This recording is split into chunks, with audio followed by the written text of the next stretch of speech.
मित्रों नमस्कार। मैं आचार्य राजेश त्रिपाठी आपका ज्योतिष विद्या सागर में स्वागत करते हैं। मित्रों, आज मैं आपको ये बताऊंगा कि कौन कौन से कारक किस किस का प्रतिनिधित्व करते हैं। मैंने कई वीडियो में आपको बता चुके इनकी दृष्टियां कैसे चलती हैं और कौन कौन से कारक होते हैं। कैसे पिछले में मैंने आपको बताया कि कैसे दशाओं का क्रम इनका चलता है, कैसी दशा आप देखेंगे।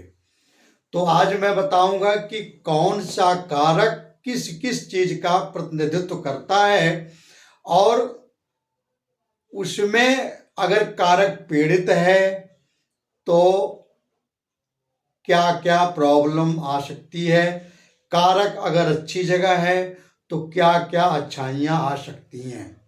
बहुत सारे लोगों ने कमेंट में किया था कि कारकों के कारकत्व को बताएं। जैसे देखिए,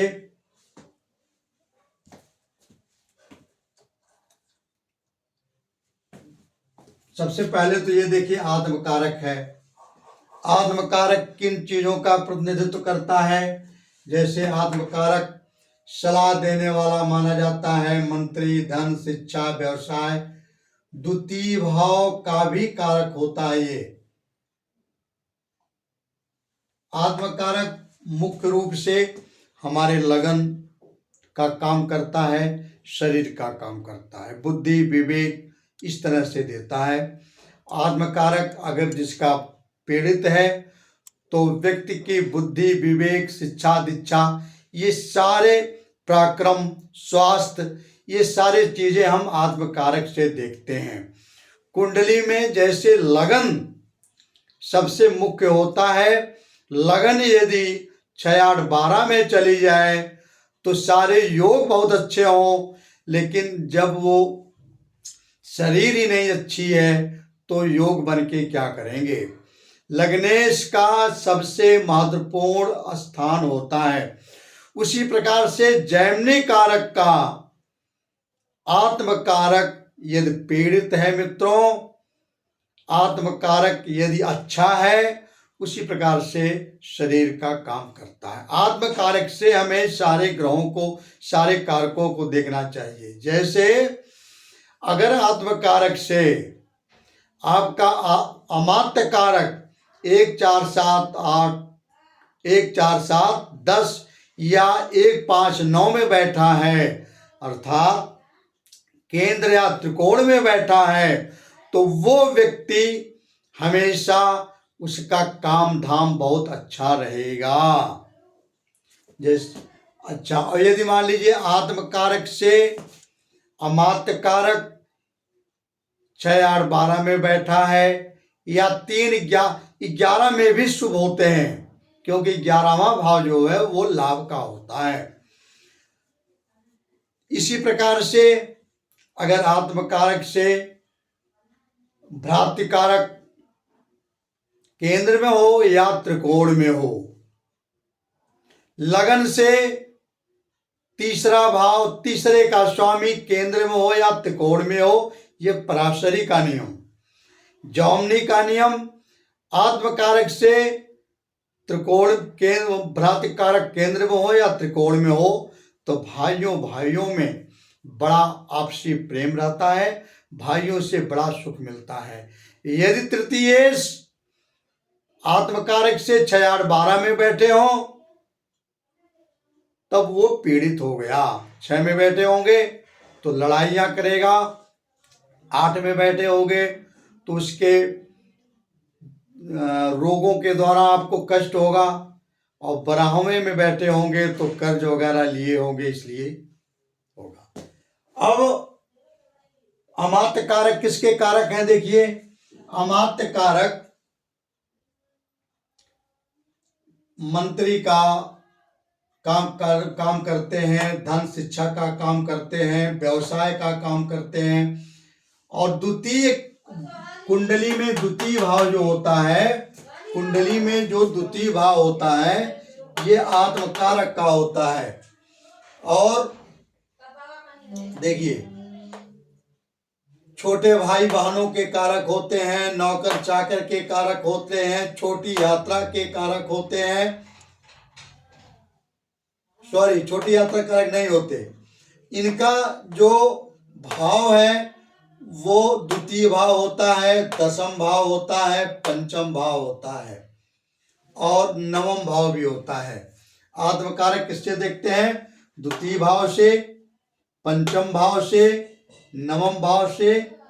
ये अगर ये कुंडली में मजबूत है, अगर आपके अमात्य कारक मजबूत है तो आपका ये भाव मजबूत होगा। कौन सा? धन का, पंचम भाव, शिक्षा का, पुत्र का और ये भाग्य का। अमात्य कारक, जिनका अमात्य कारक आत्मकारक से 6, 8, 12 में बैठा हो या ज्ञाति कारक के साथ हो तो उनके काम में बार बार रुकावट आएगी। वो कितना भी हाथ पैर चला ले लेकिन उनका काम अस्थायी तो नहीं होगा, नौकरी चाकरी में पीड़ा आती है। तीसरा चीज देखिए, भ्रांति कारक। भ्रांति कारक क्या होता है? ये तीसरा भाव और एकादश भाव, नवम भाव और तीसरा, 9 और एकादश, इन भावों को ये प्रेडिक्ट करते हैं। तीसरे भाव, इनसे क्या देखते हो आप? इनसे छोटे भाई बहन, नौकर चाकर, यात्रा, प्रतिभा, विक्रम, पराक्रम और माता पिता की मृत्यु।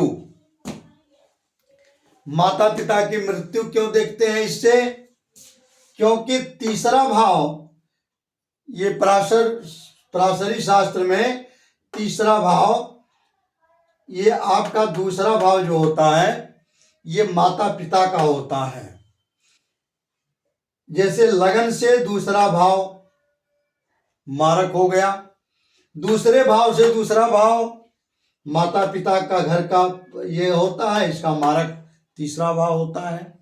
अगर हम माता पिता की अपने मृत्यु का वर्णन करें तो जब हमारा तीसरा भाव पीड़ित होगा, जिस समय तीसरे भाव की दशा आएगी, अगर उनका स्वास्थ्य खराब है तो माता पिता के लिए तीसरे भाव जो होते हैं वो मारक का काम करते हैं।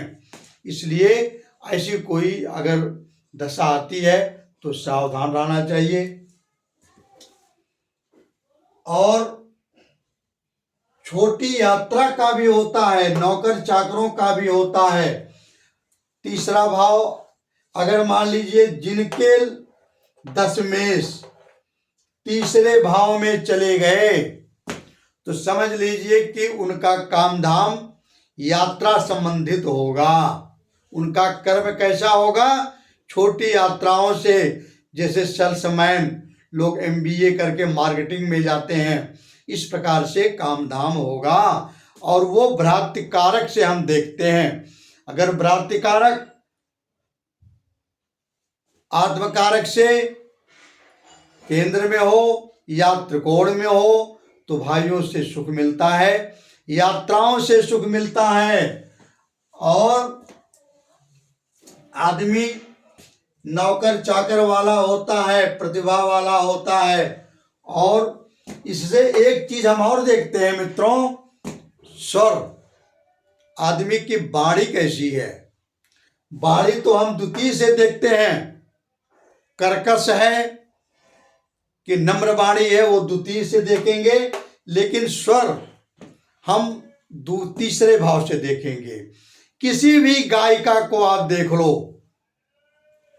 किसी भी गायिका का, किसी भी फिल्म स्टार का, जो अच्छे, जैसे लता मंगेशकर हो गई और बड़ी बड़ी अच्छी गायिका हो गई, उनके चंद्रमा तृतीय में होंगे, शुक्र उनके तृतीय के साथ होंगे, भ्रांति कारक से संबंध बना रहे होंगे। ऐसे लोग, ये तृतीय भाव स्वर का कारक होता है। अभी आप देखोगे कि एक एक भाव के कितने कारकत्व होते हैं। पहले तो आप जानते थे कि भाइयों, छोटे भाई बहन का कारक होता है, ये यात्रा का भी कारक होता है, माता पिता का मृत्यु का कारक है, और क्या होता है, आज आपने सुना कि स्वर का भी कारक होता है। तो ये हम भ्रांति कारक जहां भी हो, जिससे दृष्ट होते हो, जैसे हो, अच्छे हो तो अच्छे होंगे और बुरे हो तो खराब होंगे, ये सारी चीजें। चौथा है मातृकारक। मातृकारक से हम क्या देखते हैं, माता का सुख देखते हैं। चतुर्थ भाव जो होता है ये मातृ का सुख होता है। प्रारंभिक शिक्षा को देखते हैं, रत्न आप क्या कौन सा पहनोगे, और चल अचल संपत्ति को देखते हैं और वाहन को देखते हैं।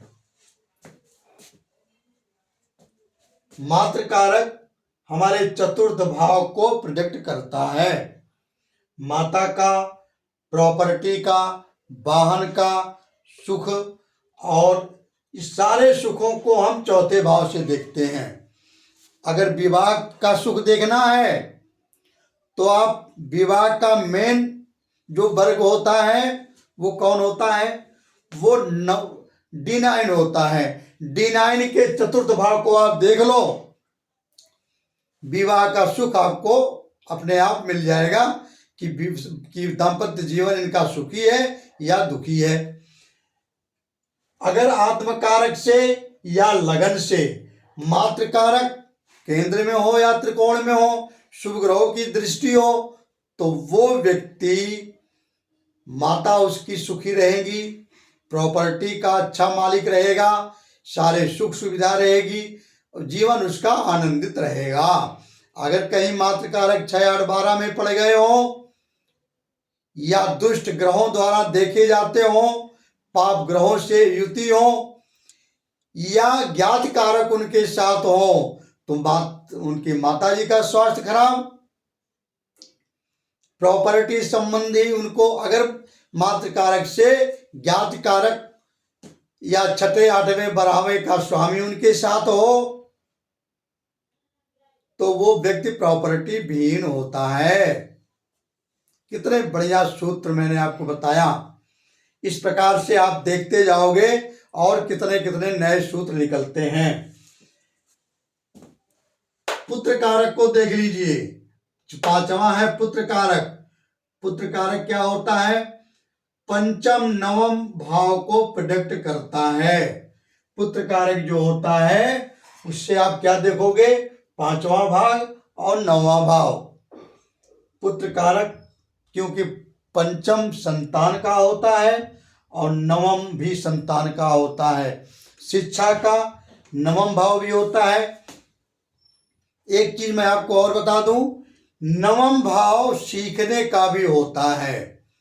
अगर नवम भाव में बृहस्पति बैठे हैं तो आप पूरे जीवन भर धर्म के कार्य को सीखते रहेंगे और धार्मिक काम आप करते रहोगे।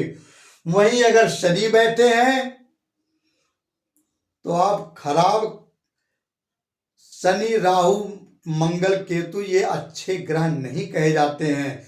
इनके संबंधित चीजों को आप सीखोगे। शनि बैठे हैं, मलिनता सीखोगे, छोटे जनों की संगति सीखोगे।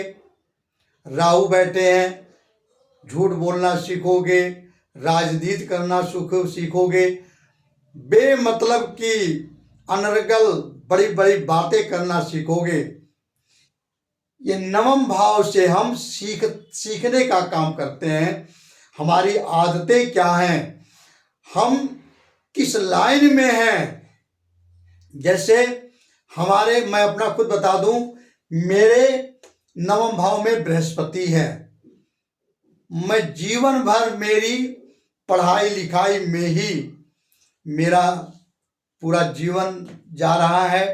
पढ़ना और पढ़ाना मुझे बहुत अच्छा लगता है, सीखना और सिखाना मुझे बहुत अच्छा लगता है।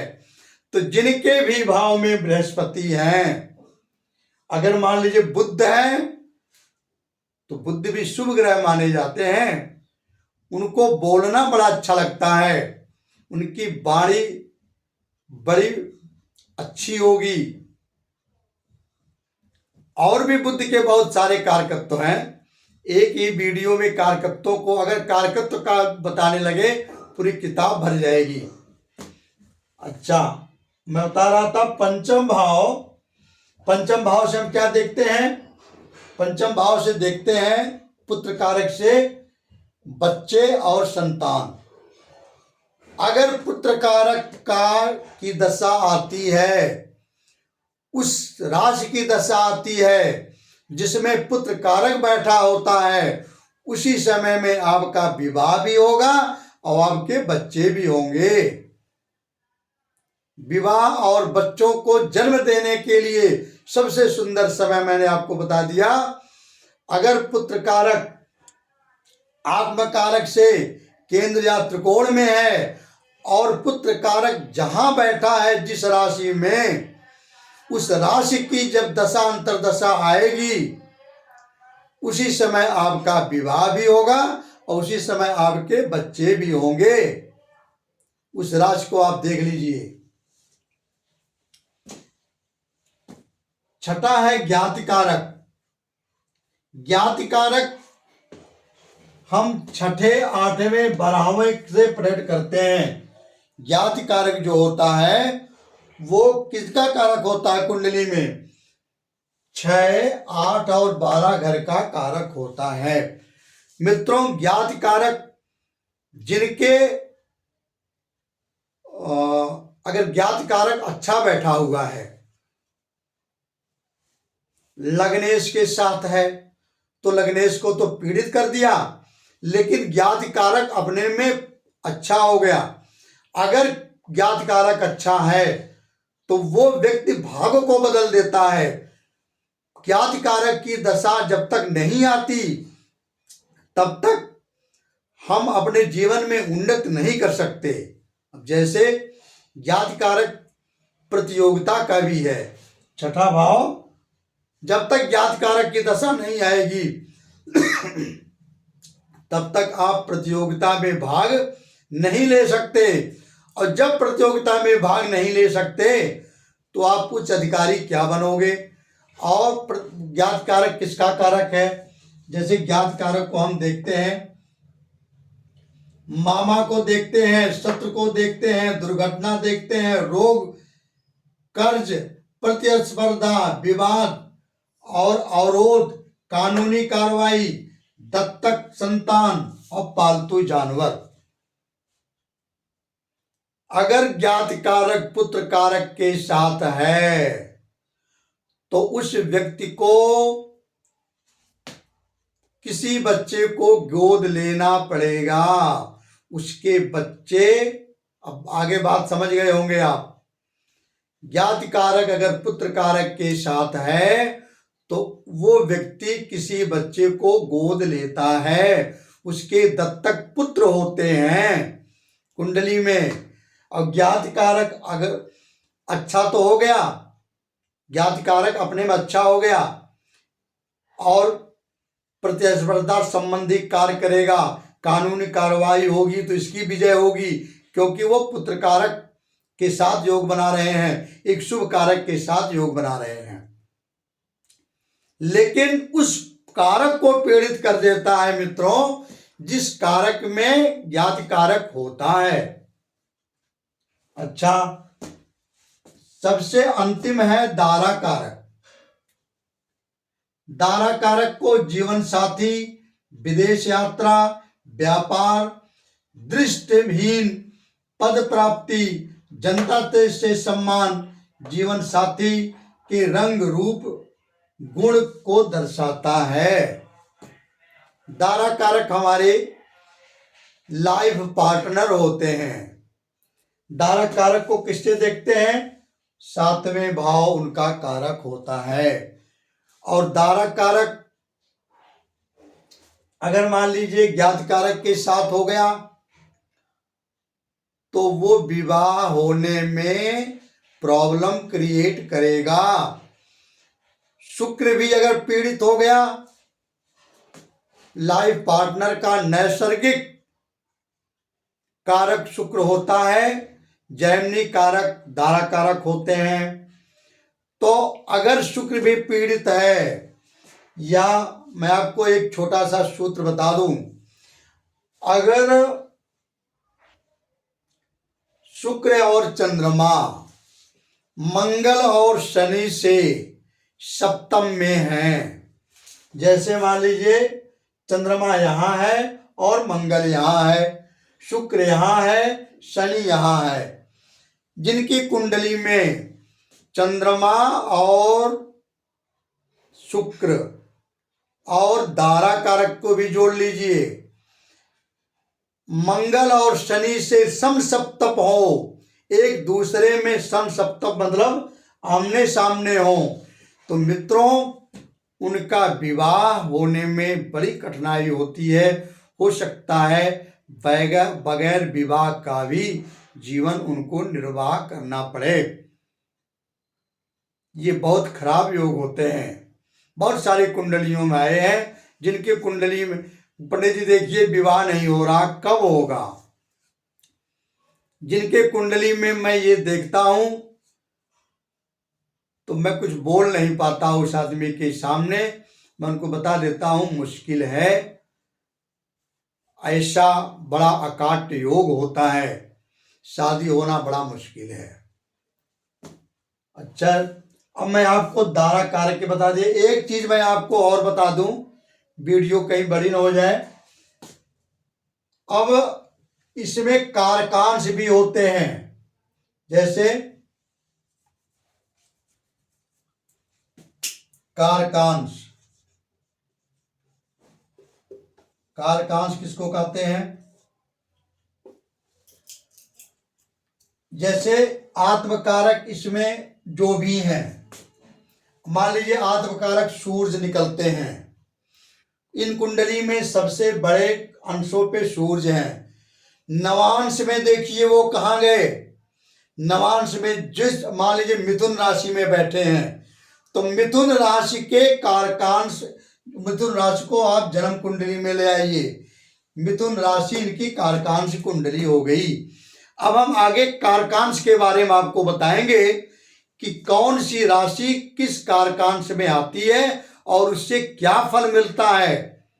जैसे मान लीजिए अगर आपके आत्मकारक नवांश में वृश्चिक राशि में बैठ गए हों, तो वृश्चिक कारकांश वाला आदमी अपने माता के दूध से वंचित हो जाता है। इसका मतलब अपनी माता का दूध वो नहीं पी पाता। ऐसे ही कारकत्वों को हम अगले वीडियो में आपको मित्रों बताएंगे, वो पूरा उसकी एक वीडियो बनेगी, उससे आपको कुंडली के बारे में बहुत सारी चीजें पता चलेगी। मित्रों नमस्कार, वीडियो को लाइक सब्सक्राइब करना मत भूलना। जय श्री